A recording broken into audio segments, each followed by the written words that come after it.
Golpes en la noche. Soy policía estatal desde 2019 y, aunque he visto cosas que no le deseo a nadie, lo de aquella noche en Ciudad Victoria, Tamaulipas, me dejó un hueco que todavía no rellena el sueño. No éramos un grupo especial ni nada, solo una patrulla de rutina, 2 elementos en un turno entre semana, calles en silencio y lámparas anaranjadas que parecían colgar de un cielo enfermo. Yo iba de copiloto, mi compañero conducía lento para no llamar la atención. El radio chisporroteaba cada tanto con reportes menores, un vecino ruidoso, un perro suelto, una alarma que se había activado sola. Nada que prefigurara lo que venía. Dimos vuelta por una colonia de clase media que siempre me pareció demasiado limpia para ser real. Jardines bien recortados, macetas en las ventanas, cortinas que se movían con esa discreción culposa de quien mira sin querer que lo vean. A esa hora, ni un alma. Fue entonces cuando los vi, 2 jóvenes caminando con un perro mediano, pelo claro, orejas tensas. Hacían señas con la mano y el perro ladraba con un tono difícil de ignorar. Nos acercamos y bajé el vidrio. Los muchachos no estaban borrachos ni agitados de más, traían miedo, sí, pero el miedo racional de quien escucha algo que no encaja. Dijeron que, mientras cruzaban la calle, oyeron golpes secos y un quejido ahogado que venía de la cajuela de un sedán gris estacionado a un costado de un edificio de departamentos. No gritos claros, sino ese sonido de alguien que golpea con los nudillos al borde de quedarse sin aire. El perro se había puesto como loco, jalando hacia el coche. En la colonia suelen dejar coches afuera, nada fuera de lugar, pero esa noche el aire era otro. Bajamos. Mi compañero llevó la mano a la lámpara y yo eché una mirada rápida al entorno. El sedán tenía placas locales, un abollón leve en la defensa, olor neutro de metal caliente. Me incliné hacia la cajuela y no oí nada. El perro, sin embargo, marcaba la lámina con un temblor en el hocico, como si cada molécula de su cuerpo señalara el mismo punto. Hicimos lo que dicta el procedimiento. Antes de romper nada, había que ubicar al propietario. Frente al coche, un edificio de 4 pisos con pasillos angostos. Toqué puertas, expliqué la situación, sentí la pesadez de quienes sospechan que algo terrible puede ocurrir a 2 metros de su sala. Nadie se adjudicó el coche hasta que una señora mayor, bata de dormir y cruz colgando del cuello, dijo que el auto lo usaba un inquilino del último piso. Casi no lo veo, dijo, pero a veces llega tarde. Subimos. Golpeamos. Marcamos con los nudillos la madera, el marco, la rendija. Nada. Sin luz debajo de la puerta. Un departamento muerto de silencio. A veces el silencio es más ruidoso que los gritos. Bajamos. Los jóvenes se habían hecho hacia la banqueta, el perro no quitaba los ojos del maletero. Avisé por radio la situación y pedí autorización para forzar la apertura ante la sospecha de una persona en riesgo. Mientras esperábamos, sentí el primer golpe. No fue imaginado. Fue un repiqueteo breve, como cuando la rueda de refacción se suelta en una calle empedrada, pero más denso, más húmedo. Mi compañero me miró sin decir nada. Yo asentí. El perro gruñó, el lomo erizado. Un segundo golpe, más fuerte, seguido de un chirrido apagado, como uñas arrastrándose desde adentro. El estómago se me fue al suelo. La autorización llegó por la radio con la frialdad burocrática de siempre, proceda. Romper el cristal lateral fue una decisión mecánica, sin heroísmo. Metí la mano, abrí el seguro. El interior olía a plástico caliente, suavizante barato, algo más que no quise nombrar. Tiré la palanca de la cajuela. Ese clic metálico me sonó a sentencia. Tomé aire y levanté. No espero que me crean, pero en el segundo exacto antes de ver lo que había adentro, sentí como si alguien respirara encima de mi cuello. Abrí. El primer choque fue visual, una bolsa negra de basura, esas industriales con brillo opaco, anudada grueso. No había una persona a simple vista. El perro aulló con un sonido que nunca había escuchado. Yo ya sabía que venía. No por adivino, por costumbre triste. Pedí a los jóvenes que se retiraran. Agradecí su aviso.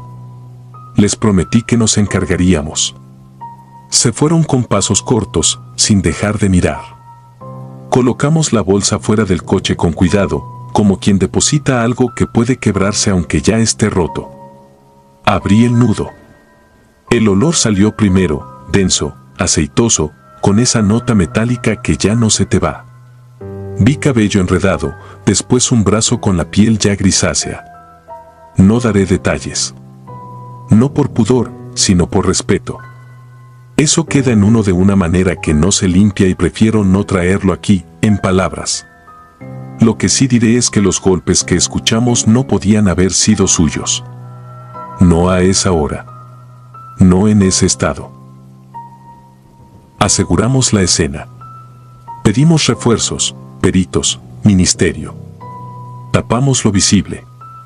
Mi compañero, que siempre fue más duro que yo para estas cosas, encendió un cigarro y lo mantuvo encendido sin darle una sola calada. El edificio respiraba por las ventanas. Detrás de un visillo, una sombra bajita se persignó. El radio soltó estática y confirmaciones. En ese paréntesis, mientras el mundo oficial se acomodaba para entrar a escena, el coche dio un tercer golpe. No fue dentro de la bolsa esta vez, retumbó en el interior del maletero, como si la propia lámina reclamara algo. Metimos la lámpara. Sin rueda suelta, sin caja golpeando, sin gato mal colocado. Solo vacío alrededor de la bolsa y el tapizado teñido por lo obvio. Cuando llegó la unidad de investigación, tiraron la puerta del departamento del último piso. Adentro, desorden reciente, herramientas que no merecen un inventario aquí, recipientes, trapos. Un olor más fresco de cloro sobreponiéndose a algo más viejo. No había nadie. El nombre del inquilino aparecía en un contrato informal pegado con cinta en el refrigerador. Un par de días después lo detuvieron en la central, intentando salir en un camión de madrugada. Confesó sin épica ni llanto. Dijo lo que hacen algunos, que no supo en qué momento cruzó el límite, que los días antes y después se parecen, que no recuerda todo. No hace falta que repita su voz. Lo importante es otra cosa. Esa noche, después de que los peritos terminaron, cuando el coche ya era un espejo sin dueño, pidieron que lo remolcaran para la inspección completa. Al moverlo, la cajuela volvió a sacudirse. No fue un golpe claro, más bien un temblor local, como si alguien pasara un puño por debajo del tapiz. El operador del remolque me miró. Dijo que a veces pasa con el peso mal distribuido. Quise creerle. No lo logré. Cuando terminaron, quedamos mi compañero y yo solos unos minutos, haciendo el informe preliminar en la libreta antes de pasarlo al sistema. Yo escribía despacio. Noté que, sobre el borde metálico de la cajuela, había 4 líneas oblicuas, paralelas entre sí, muy juntas, como marcadas a la desesperada. No eran de herramienta ni de llanta. Eran más estrechas, con pequeñas rebabas en la pintura. Pasé el dedo. La pintura se me pegó al guante como un polvo fino. Desde entonces, cada vez que escribo golpes en cajuela en un reporte, se me enchina la piel. Lo racional diría que los golpes venían de otro lado, expansión térmica, vibración de una pieza, ecos adentro del metal. Lo racional sirve para continuar. Pero esa noche, cuando levanté la bolsa, sentí una corriente de aire frío tocarme la parte interna del antebrazo, justo donde la piel es más fina. No había viento. No había ventilación. Solo un hueco que parecía respirar al revés. No tengo otra forma de explicarlo. A los días nos citaron para ampliar declaraciones. Preguntaron por los jóvenes que avisaron. Dimos su descripción, el perro, la ruta por la que se fueron. No aparecieron. Nadie en la colonia dijo conocerlos. Los edificios son así, llenos de gente que no se conoce y que, cuando por fin se mira, prefiere olvidar rápido. En el expediente quedó un agradecimiento genérico a personas anónimas. A mí me quedó la certeza de que el perro vio y oyó algo antes que nosotros. Que no todos los oídos están hechos de la misma manera. He aprendido a no romantizar el horror. No hay justicia poética, no hay revelación. Hay procedimientos, papeles, llamadas, cuerpos. Pero esa noche me enseñó otra cosa. A veces lo que pide ayuda no está vivo y, aún así, su insistencia atraviesa la materia. El sujeto, el inquilino, dijo en su declaración que planeaba deshacerse de todo al día siguiente. Que eligió esa madrugada por la tranquilidad de la zona, por la poca vigilancia en turnos de entre semana. Se equivocó por dos razones, el perro y los golpes. El resto fue administración del desastre. A veces sueño con la cajuela. Estoy de pie junto a ella, con la lámpara en la mano, sin abrirla todavía. Del otro lado hay una oscuridad compacta que parece agua. Los golpes suenan desde el fondo, 3 veces, siempre 3. No son pedidos de auxilio. Son recordatorios. Cada golpe repite una idea simple que me despierta sudando, que no llegamos a tiempo para salvar, pero sí para encontrar. Que hay voces que, incluso cuando ya no tienen aire, encuentran la manera de hacerse oír. Y que a nosotros nos toca escuchar, aunque lo que escuchemos nos quiebre un poco más por dentro cada vez. No sé si quienes paseaban aquella noche supieron en lo que se metían cuando alzaron la mano y nos llamaron. Quizás sí. Tal vez el perro los arrastró a su propia manera de justicia. A mí me arrastró a otra cosa. Desde entonces reviso con más atención cada coche estacionado con el maletero mirando hacia la calle. Camino despacio alrededor, busco rebabas, marcas, tornillos cambiados. Me agacho, escucho. A veces no hay nada. A veces creo oír un crujido que no se repite. Y a veces, muy pocas, siento ese mismo frío en el antebrazo, como una firma invisible que me conduce a tocar el metal justo donde alguien, en algún momento, golpeó para que no la olvidaran. Si algo he aprendido es que el horror no siempre grita. Golpea. 3 veces. Y luego espera.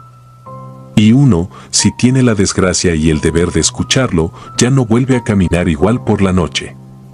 Porque la noche, después de todo, no está hecha de sombras. Está hecha de golpes que todavía resuenan. Y de la obligación de abrir. Aunque lo que haya adentro te acompañe toda la vida. La casa que volvió. Me llamo Iván y fui policía estatal en Chihuahua. No voy a decir la comandancia ni el número de mi patrulla, pero sí diré que trabajé 10 años en la zona de Cuauhtémoc y los ejidos que se pierden camino a la sierra.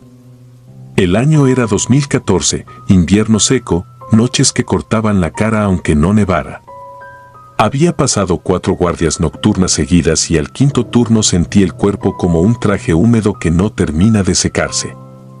El cansancio es una forma de sombra, se pega a los pensamientos, tiñe las cosas, te hace ver figuras en la periferia.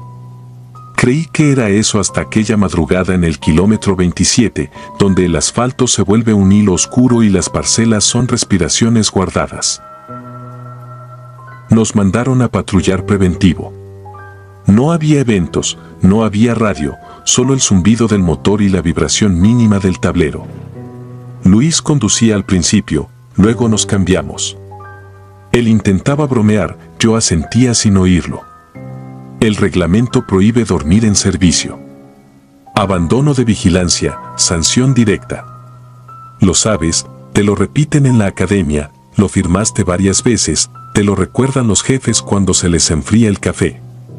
Aún así, cuando el reloj marcó las 3:53 y frente a nosotros se abrió un terreno baldío con el cerco caído y unos mezquites retorcidos por el viento, apagué las luces y detuve la patrulla entre las sombras.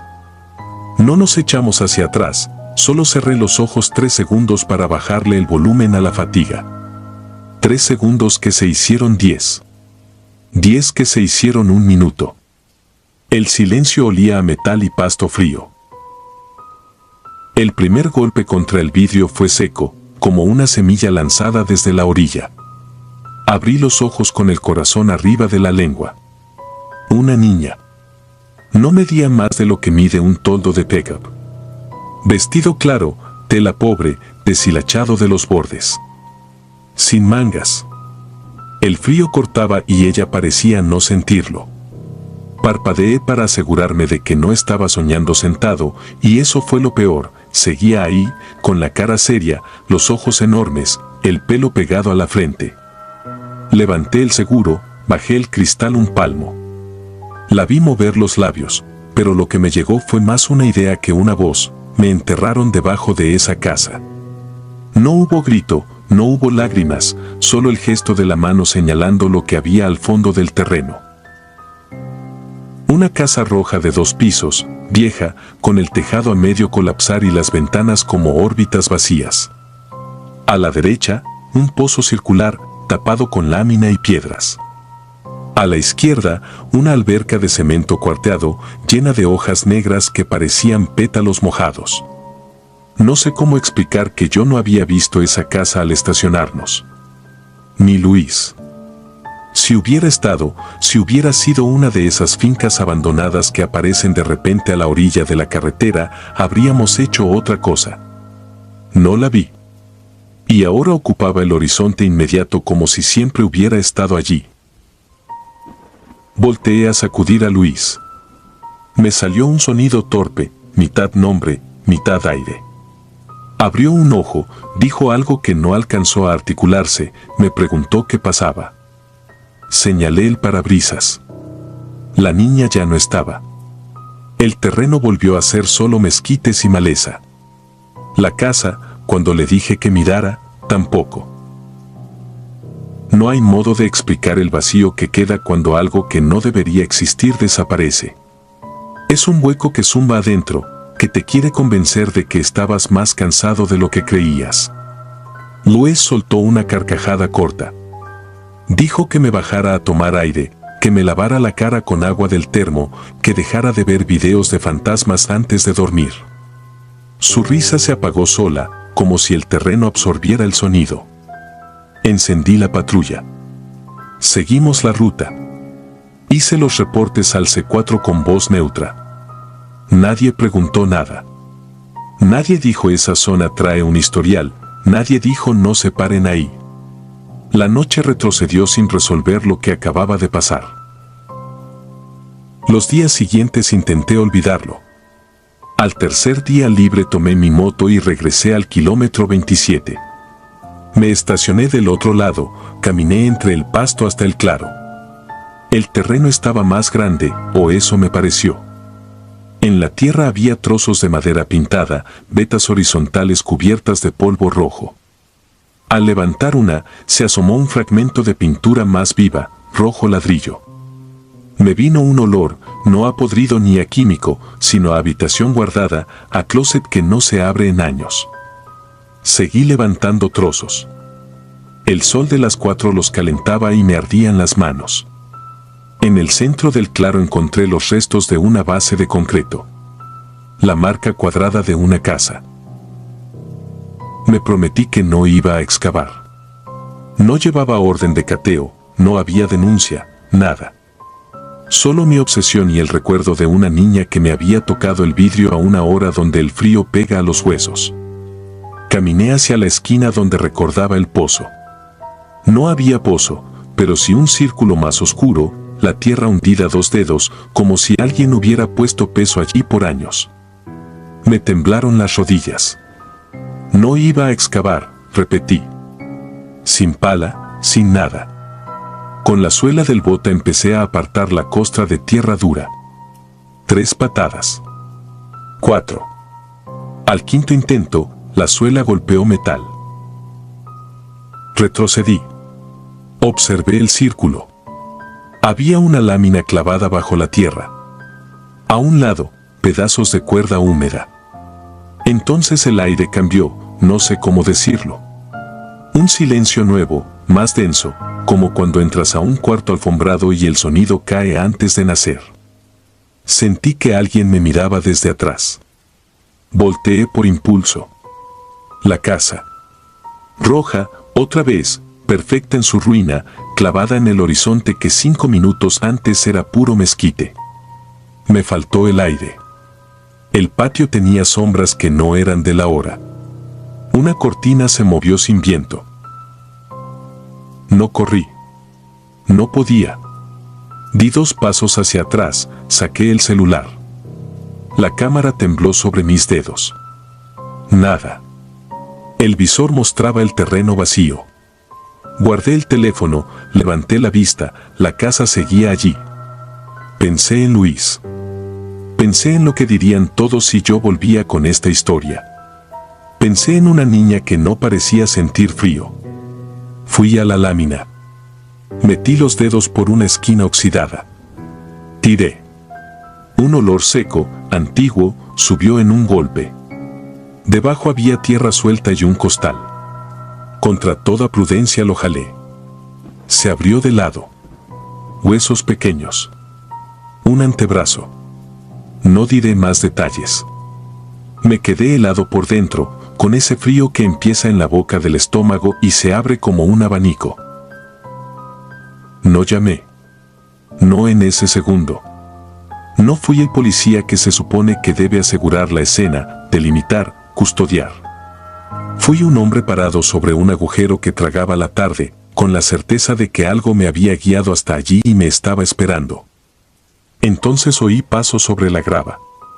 No sonaban a botas pesadas ni a tenis. Eran los pasos blandos de alguien descalzo. No los oí llegar, ya estaban a mi espalda. No giré del todo.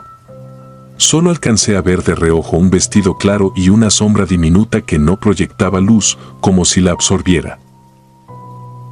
No habló. En mi cabeza comprendo ahora que era imposible que hablara y yo quedarme entero. No sé cuánto duró eso. Quizá fue un parpadeo. Cuando me animé a voltear, no había nadie.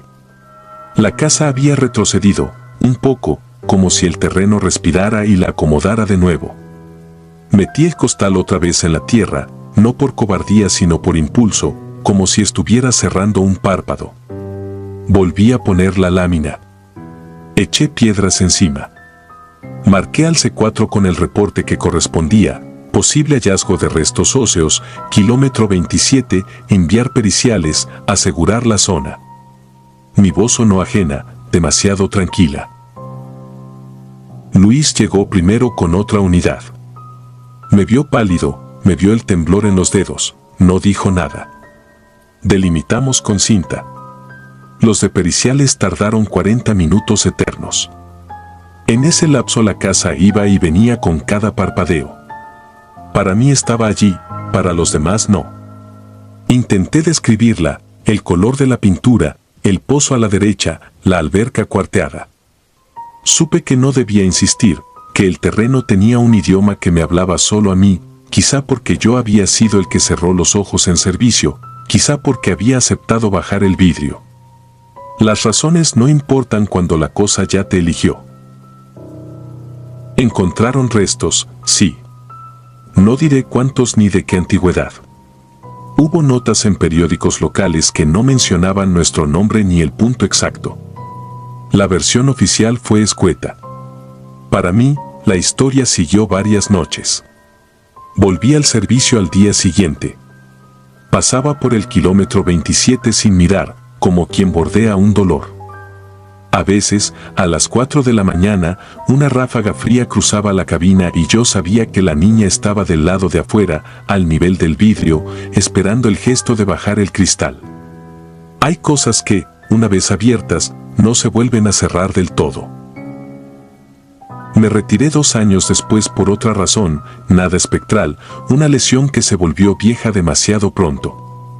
Sin embargo, cuando manejo de noche por carreteras con terrenos baldíos, mi mirada se posa en la línea donde empieza la maleza buscando el rojo de una pared que nadie más ve.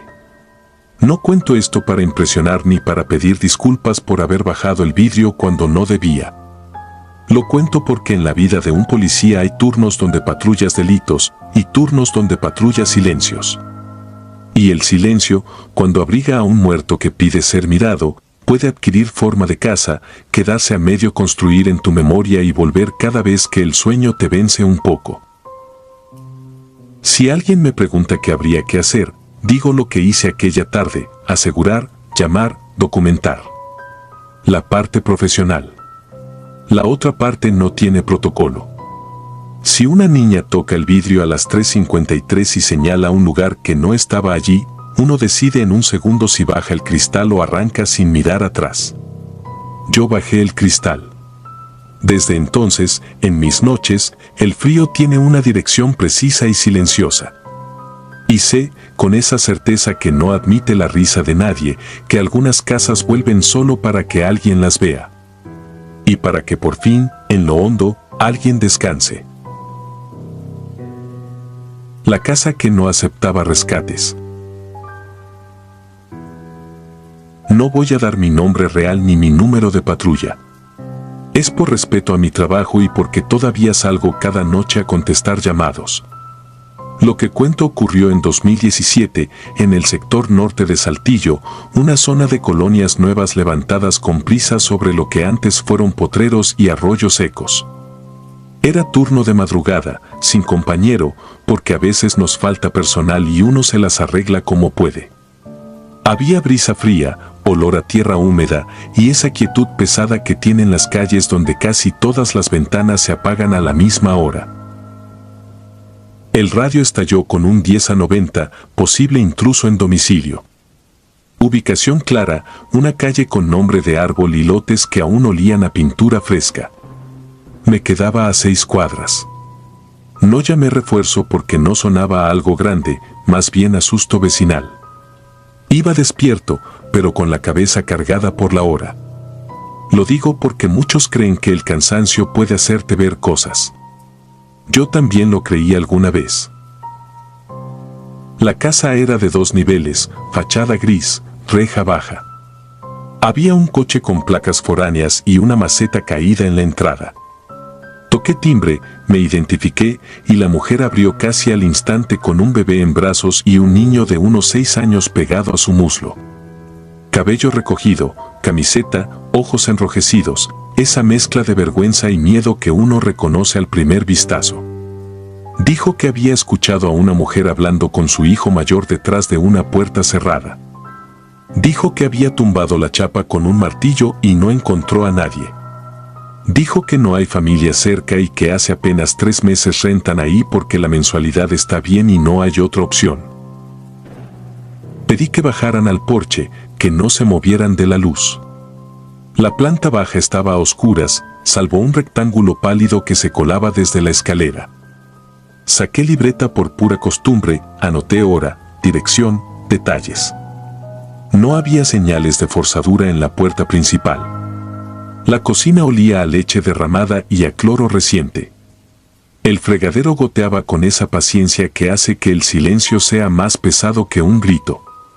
Guardé el martillo dentro de una bolsa plástica para descartar huellas, aunque aquello parecía más doméstico que delictivo.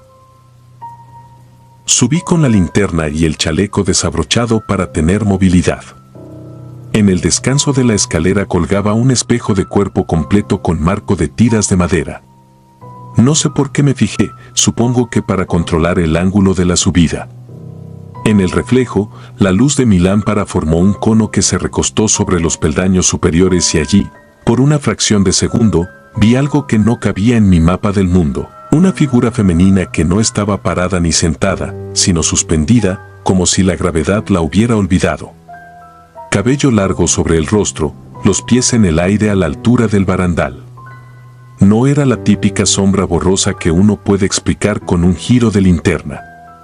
Eran contornos nítidos, la ropa vieja colgando sin peso, una línea marcada en el cuello que en mi cabeza nombré cuerda aunque no la vi.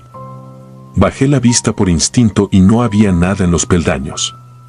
Cuando volví al espejo, tampoco. No me gusta admitirlo, pero me temblaron los dedos lo suficiente para soltar la lámpara. El golpe retumbó contra los escalones y la mujer preguntó desde abajo si estaba todo bien. Respondí que sí, que continuara donde estaba, voz controlada. A veces un detalle sin importancia puede descomponer un procedimiento. Me obligué a seguir.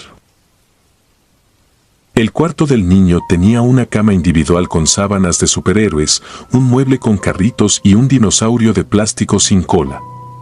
La ventana daba a la calle, con reja soldada por dentro. Probé la solidez de los pernos. Nada flojo. El baño compartido desprendía ese olor limpio que deja el amoníaco.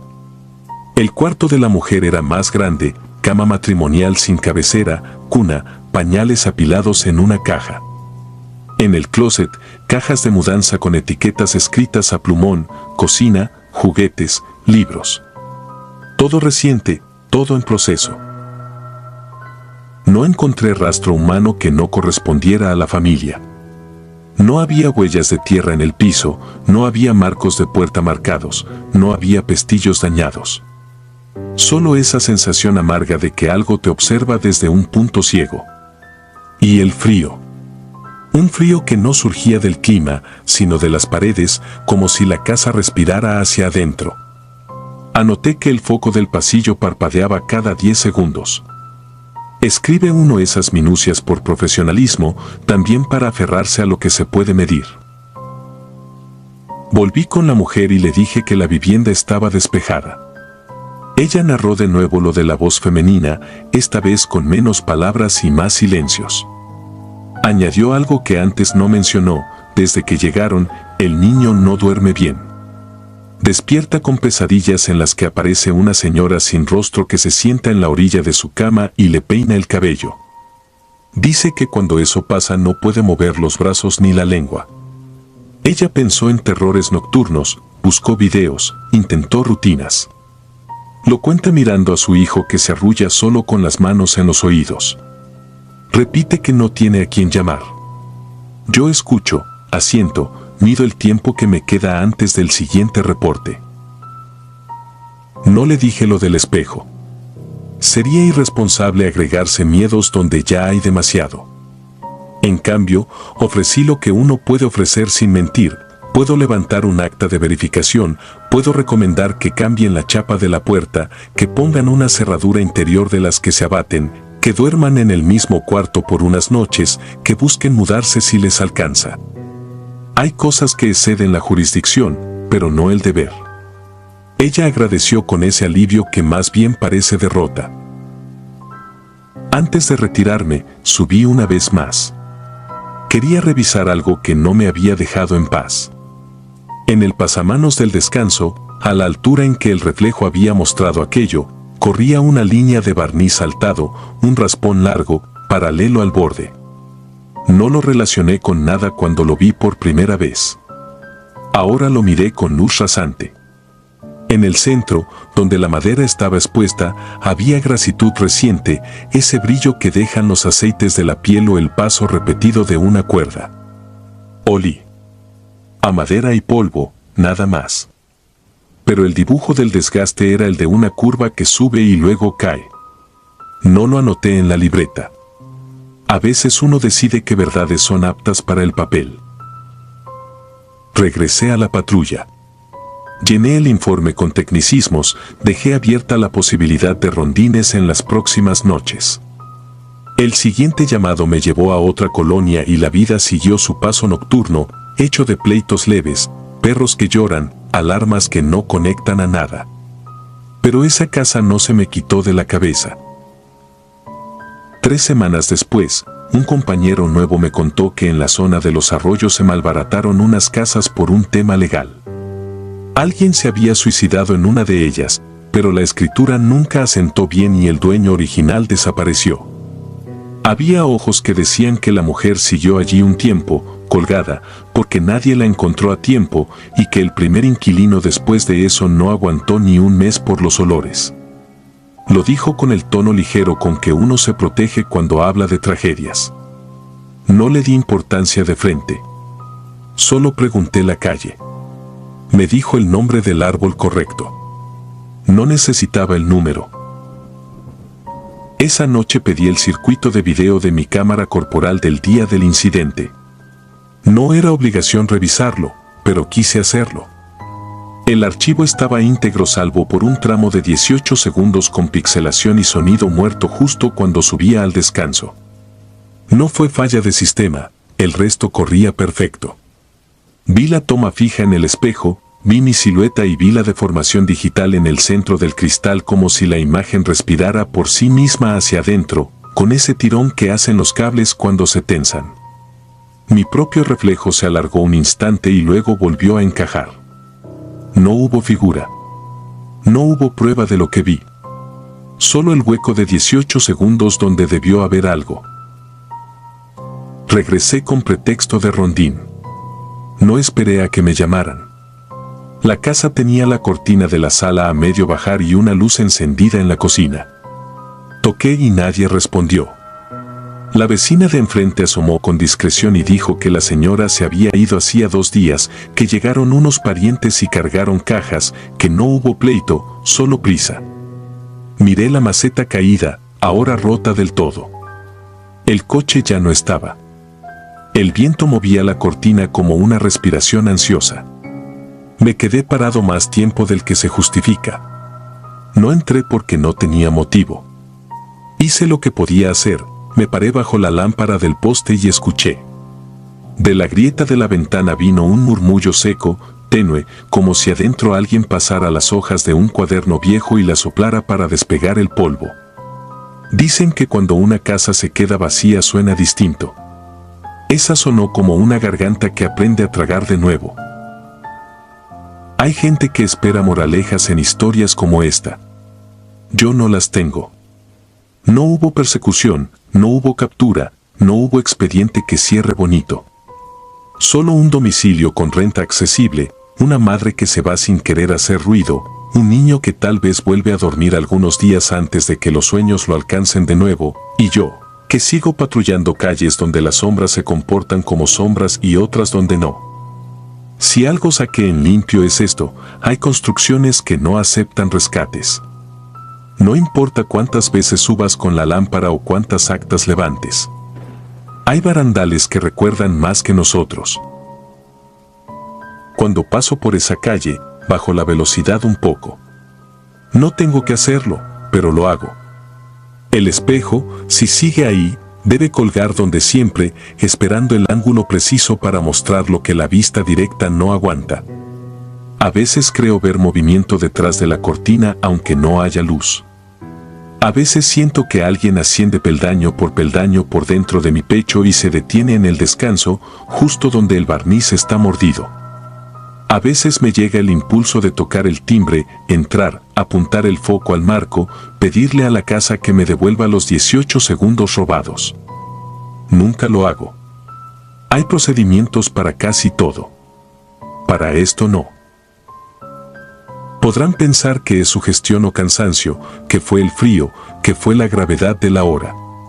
Ojalá. Lo cierto es que esa noche, en el reflejo, vi a una mujer suspendida donde no cabía nadie, y ese detalle cambió el peso de mi uniforme para siempre.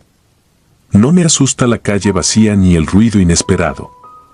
Me asusta lo que solo aparece si no lo miras de frente. Me asusta lo que una casa decide guardar aun cuando uno juraría haberla vaciado cuarto por cuarto. Eso es todo. Si alguna vez les toca vivir en una colonia nueva levantada sobre cauces viejos, revisen los espejos antes de dormir y no se acostumbren al parpadeo de los focos. A veces no es la instalación. A veces es otra cosa prendiendo y apagando a su ritmo, probando donde encaja mejor. Y si escuchan una voz al otro lado de una puerta cerrada, no la discutan ni la sigan. Hay puertas que uno abre solo una vez. Y hay casas que no aceptan rescates. Si disfrutas de los relatos, te invitamos a apoyarnos con un like y un comentario, ya que eso nos ayuda muchísimo. Además, si aún no estás suscrito o suscrita, te animamos a formar parte de la comunidad del terror. Muchas gracias por escucharnos y por tu apoyo.